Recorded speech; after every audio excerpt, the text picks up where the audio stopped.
Hello everybody and welcome to another video. My name is Alexis if you're new here. So today I just wanted to sit down and do a quick video because I've been getting a lot of questions about the LSAT. So the LSAT, if you don't know, is the law school admissions test. And basically what it does is it gets you into law school along with your other application materials. You need a personal statement, you need a resume, you need your undergrad grades. And a few other things, but this video I'm just going to be talking about the LSAT. The other things I will kind of talk about and I can get into more detail in later videos, but I've been getting questions about the LSAT, so let's just jump into it. So there are technically 4 sections on the LSAT. There's reading comprehension, there's logical reasoning and analytical reasoning, and then you have a writing section. Everything's kind of different now with COVID. I'm really not sure how it's going, but I know personally my writing section I took before the test started. They sent it out because my test was online, so they sent it out. Well, my test wasn't online, but it was digital, so we did the writing section at home and then the actual multiple choice part in person, and that was on iPads. So the I don't even know where I was going. Oh yeah, so the writing section you take before or after the test. I think you just have to take it within 30 days or something like that. And it's pretty open-ended. It's not anything you can study for it. I didn't study for it. I just kind of looked at the key points you should talk about or what you really need to expect out of the writing section. And the other part of the test is the part that is more difficult. You have to study for it. And it's more difficult because it's just a totally different way of thinking. It's not really a test that measures how smart you are. It measures how hard you work and how easily you pick up the different way of thinking.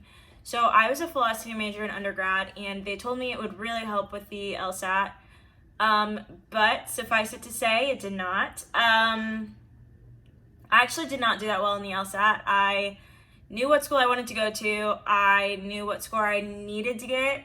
And I got the score I needed to get, but I didn't get the score I wanted to. So you know what? The LSAT is very important, but it's not the end all be all. Your resume, your undergrad grades, they all play a lot more of a factor than people want you to think, or than the LSAT wants you to think. They want you to think that this is the most important. And it is when it comes to money. You're gonna get the most money if you get a higher score. So I wish I would have had a higher score because obviously my tuition would be a lot lower than it is. But you gotta do the best you can do. I am not a very good standardized test taker, so I knew going into it that it would take a lot of dedication, a lot of time, and I meant to carve out that time, but for some reason, I got all my materials early. I was I have so much time to study. I don't want to get burnt out. So I'm going to just do little by little. And then summer rolled around and my test was July 15th. So I started studying hardcore at the beginning of summer, which was May. And I had about 2 months until my test. I was studying while I was working full time. So it was just hard to fully dedicate the time I needed to take the test. So the first time I took it, I didn't do as well as I wanted to. Took it again, got the same score, and I just decided that that was the score it's probably going to be. I wasn't going to waste any more money paying for another test, and I honestly just did not want to study anymore. So here's the real deal. It was not pretty. My LSAT score was not as good as it could have been, but that's kind of why I wanted to talk about the LSAT, because I feel like people think that if they don't score 170s, then they're not going to get into the school that they want to, and that's just not the case. If you really know that you want to be in law school, then you're probably doing things in undergrad that you know are going to help you get there. I was in clubs, I did internships, I had experiences, I met people, I networked, I got good letters of recommendation. So all of those things in combination with your LSAT score will help you get to the place you want to be. You will get into law school. Maybe it's not the #1 law school. I'm not going to Harvard, but that's okay. You're going to get into law school, and your LSAT score is important, but don't let it get you down.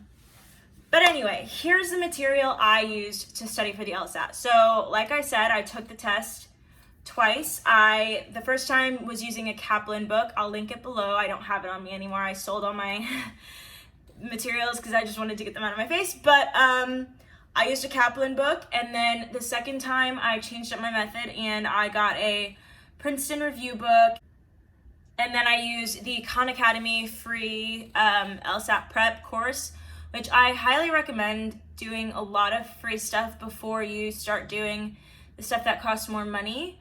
But I did end up getting a tutor for my second test because I wanted to do better, and obviously I didn't. I got the same score.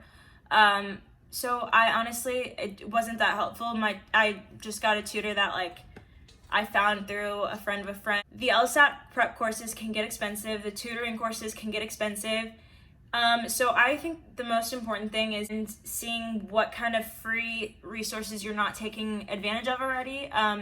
There are quite a few. There's the Khan Academy, and then LSAT has some on their website. You can take some free practice tests. You can get more practice tests through books if you get them. But I would suggest maybe getting them secondhand. It doesn't have to be the most updated version of the test. The test hasn't changed. I wouldn't recommend getting anything later than 2010 maybe, but the test structure is the same. So you can just use the same book. As long as it's not written in all over the place, then you can do those practice tests. But yeah, you don't have to spend an insane amount of money on the LSAT prep. But yeah, I was one of those people who before the LSAT, I was freaking out. I was in the Reddit subgroup looking at what other people were getting, when their test was coming out, when they got their results, what their results were. And I just would highly recommend not doing that.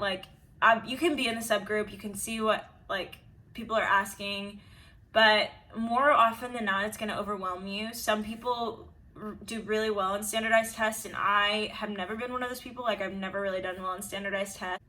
But yeah, the group is helpful because it's a good resource just for law students, potential future law students, to meet other law students. But yeah, I'm going to be sure to link a bunch of stuff below, resources that I think you guys should be using, things that I used. And if you have any questions, I know this wasn't the longest, most detailed video, but I just wanted to be very candid with you guys and tell you that I did not get the score that I wanted to get on my LSAT, and that is perfectly okay. I still got into the school I wanted to get into, and I'm in law school now doing the thing. But yeah, thanks for watching. Make sure you check the links below and see what I recommend.